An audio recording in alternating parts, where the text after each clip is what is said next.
Затвореноста меѓу родителите и децата носи ризик од сексуално преносливи болести. За разлика од развиените земји, кај нас сексот и репродуктивното здравје се уште се табу тема.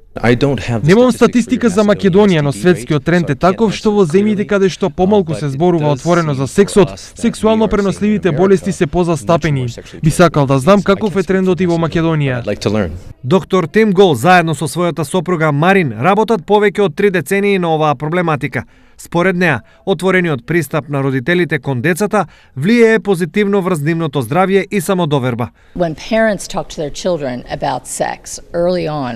Кога родителите разговараат отворено за сексот со своите деца, тоа има позитивно влијание врз детската самодоверба и свесност за сексуалното здравје. Повеќето деца не слушаат ништо од своите родители, затоа што родителите не се чувствуваат удобно на таа тема, но тоа би требало да се промени.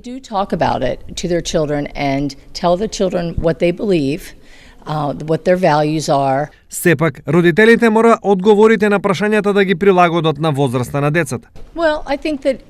Родителите треба да ги одговорат детските прашања искрено и отворено, но и соодветно. Не можете да го одговорите истото прашање со ист одговор на 9 годишник и на 15 годишник, а многу е важен и полот на детето во пристапот.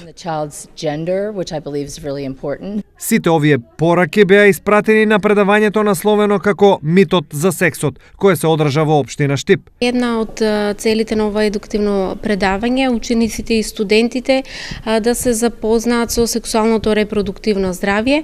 Затоа општина Штип во соработка со Сдруженијето Лидија Срце што чука го организираме ова едукативно предавање. Настанот беше подржан од 2 невладини организации. До некаде да им ја доближиме таа тема на самите ученици, на тинејџерите, на средношколците и студентите и пред се да им кажеме дека сепак, иако можеби е на некој начин табу тема, сепак треба отворено да се разговара.